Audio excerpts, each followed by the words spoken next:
Je, je souhaite la bienvenue aux représentants de la table ronde du mois de l'histoire des Noirs. Je vous invite à vous présenter et je vous informe que vous avez 10 minutes pour pouvoir procéder à un exposé. Je vous remercie, Monsieur le Président, Madame la Ministre, Mesdames, Messieurs les députés. Je m'appelle Samuel Hervé Mandeng, je suis le secrétaire de la table ronde de l'histoire des Noirs. Je suis accompagné de Monsieur Laurence Kitoko, membre du CA. La table ronde du mois de l'histoire des Noirs est une organisation sans but lucratif créée afin de promouvoir les activités relatives aux différents aspects de l'histoire des communautés noires. Nous sommes très heureux de savoir que le projet de loi vise, je cite, à favoriser par un engagement collectif et individuel la pleine participation des personnes immigrantes dans la société québécoise afin qu'elles contribuent notamment à la prospérité du Québec, à son rayonnement international et à la vitalité du français. Nous pouvons croire que ceci augure peut-être, et enfin, un espoir pour les communautés issues de l'immigration et en général, et les communautés noires en particulier. Il est important de faire un état des lieux. Les communautés noires sont celles qui demeurent et qui détiennent le record des diplômes élevés. Malheureusement, celles qui sont frappées par le plus grand taux de chômage. Le profilage racial, la discrimination et le décrochage scolaire chez nos jeunes sont légion. Ainsi, les chiffres et la réalité parlent d'eux-mêmes. Pourtant, nous serions tentés de demander à qui la faute et de vouloir pointer le doigt accusateur sur peut-être la précédente loi d'immigration vieille de plus de 47 ans et qui n'avait peut-être pas associé les acteurs comme nous. Peut-être les programmes inadéquats ou le système pas suffisamment mature pour accepter les immigrants issus des communautés noires. Peut-être le concept expérience québécoise, même si c'est dans un domaine contraire à nos compétences, sans oublier les longues procédures des ordres professionnels. Peut-être, et enfin, à notre éducation et héritage colonialiste qui nous a formatés à chercher les diplômes à tout prix, et l'État se chargera de nous trouver un emploi, créant ainsi une dépendance et des attentes démesurées vis-à-vis de notre société d'accueil. Néanmoins, je pourrais répondre par un proverbe de Confucius qui disait, je cite, « À chaque fois que vous pointez le doigt, la responsabilité sur un autre, vous êtes 3 fois responsable de ce qui vous arrive.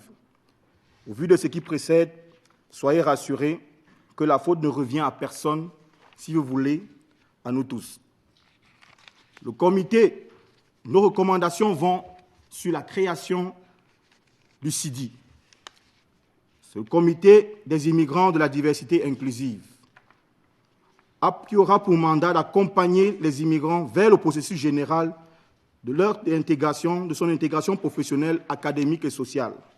Il sera, bien sûr, en collaboration avec une autre structure, le PPEQ, le programme d'intégration professionnelle des immigrants d'expérience québécoise, et le PIPOA, le programme d'insertion professionnelle des ouvriers immigrants. Quand vous allez dans le schéma, la page 9, vous voyez clairement que le CIDI et le PIPIEC sont les organisations qui réduisent de manière considérable le nombre de mois d'intégration au Québec. Vous avez la réalité qui est de 64 mois au maximum et de 39 mois au minimum. Figure 1 et la figure 2 vous présente qu'avec ces 2 organisations, nous pouvons réduire de manière considérable et de moitié, de 22 et de 14 mois à maximum. Nous nous penchons sur 6 points pour avoir une approche sur 6 points comme forme de recommandation, avoir une approche pour encourager et orienter les entrepreneurs et les travailleurs immigrants vers les opportunités recensées dans les autres régions du Québec. Uniformiser, réduire de 6 à 12 mois maximum les délais de traitement des dossiers pour tous les pays demandeurs. Analyser dans la niche des personnes en situation irrégulière, je parle des réfugiés comme les précédents qui étaient là, pour détecter et recenser certainement les compétences et expériences de ceux-ci. Proposer l'ajout de 2 autres catégories de travailleurs immigrants qui sont les ouvriers certifiés ou qualifiés et les simples ouvriers pour satisfaire le besoin des entreprises en manufacture. Redynamiser en nombre et en qualité le programme entrepreneur immigrant pour le programme entrepreneur émergent, afin d'intéresser les personnes qui ont soit un projet innovateur, soit une réalisation innovante. Faire une proposition plus concrète sur la stratégie de la francisation qui, selon nous, selon la réalité, devrait s'orienter vers les acquis, comme ceux des pays qui parlent en majorité le français. En conclusion, cette présentation n'a pas pour objectif d'indexer qui que ce soit, mais vient juste présenter les faits et les réalités sous un autre angle, figure 1. Notre présence parmi vous est un témoignage que les communautés noires veulent faire partie intégrante des solutions. Les communautés noires sont parmi celles qui subissent plusieurs conjugaisons de discrimination au quotidien, dont le dénominateur commun est la couleur de leur peau, c'est-à-dire noire.